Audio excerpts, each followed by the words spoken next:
Sa gitna ng kwentuhan, si Yong tahimik lang. We all know the reason that I'm gonna protect. Hanggang sa ipatawag siya ni Kuya. Anong masasabi mo sa dalawang yung bisita? Ganda po kuya, sobrang ganda. Si yung isa po kuya, parang kamukha ni Ate Liza po kuya. Sino dun? Sino yun? Marian? Sino si Marian? Sino po po yun? Kalimutan ko yung pangalan niya po eh. Bisita mo, hindi mo alam yung pangalan. Ay, yung isa. Siya, ate, ano ba yun? Ano? Hindi ko talaga matandaan sila, kuya. Kaya naman si Kuya may special task para kay Yong. Oh, gusto kong tanungin mo yung mga pangalan nila. Tapos bumalik ka rito. Hindi po ako, kuya, pag magtanong sa kanila po, kuya. What's your name? My name is... try ko po, kuya. What's your name? What's your name? Parang boses babae ah. Kaya, paano po, kuya? Subukan mo gayahin boses ko. Okay po, kuya. What's your name? What's your name? What's your name? Ayos?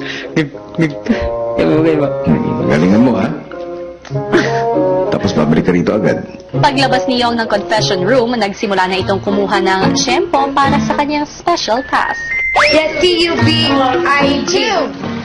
Too big. Oh, too big. Too big. Too big. Not T-O-O-B. Bahala. Kevin da. Wait lang. At sa wakas, Actually, ma'am. But the most masipag is just the most masipag. Just open the door of the taxi. For the taxi. No? Easy. Yeah. si Yong binalikan naman si Kuya. Kuya, tapos na. Kuya, alam ko na, kuya. Ano? Maria po. Correct, kuya, correct. Kaso, tagal mong pinaghintay. Okay, so alam mo na yung pangalan ng isa. Ako po. Eh, ano naman yung pangalan ng kasama ni Maria? Na! Okay po, kuya. Hindi na ba ako maiyak? Susunod! Yung laban. Balik na nga, kuya. Ano ba yung tanongin ko? Kasi pa yan, dumaan ba dito? Wala nga akong pera eh. Ikaw na nga may utang, ikaw pa mayabak. Sa kabila ng problema sa mga anak, Hindi yata nila makakalimutan na ibang tatay ko sa kanila. panahon na ba para ipaunawa ng Gloria sa pamilya ang kanyang nakaraan? Kung noon pa sinabi mo na sa kanya lahat ng pinag... Yeah. Look at the girls. Yeah. Call me girls. But it's creepy. Yeah, right? Go, Yong! Kaya mo yan! Don't be shy! Kuya, okay na. Kuya. Anong nangyari sa manok ko? Kuya, nahiya po ako, kuya. Hindi. Nahiya po ako, kuya eh. Yung, Po, kuya. bakit ka ba nahihiya? Pag first time po ako ng parang tao po, kuya. Tapos babae pa po, kuya. Pero pag... pag tatagal-tagal po, kuya, ay ganun. Parang ako na siguro madaldal. Pinatanong ko sa iyo ang pangalan nila para harapin mo yung takot mo. Ayokong isipin mo na meron ka dapat ikahiya.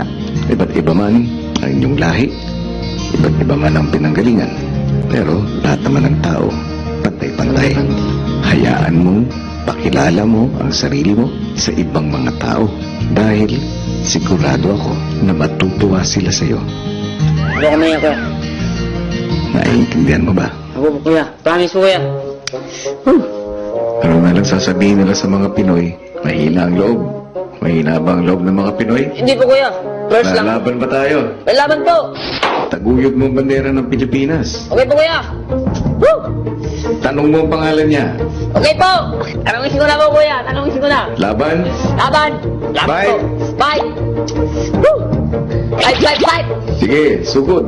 Good. Go, kuya. Go. Go. Wait. Wait. Balik na ako, kuya. Yung laban. Wait.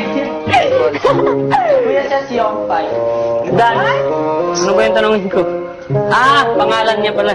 What's your name? Stephanie. Oh, it's good. Stephanie. Sa gitna ng kwentuhan, si Yong tahimik lang. We all know I'm the on your reason side. that I'm gonna protect you. Hanggang sa ipatawag siya ni Kuya. Anong masasabi mo sa dalawang niyo bisita? Ganda po kuya, sobrang ganda. So yung isa po kuya parang kamukha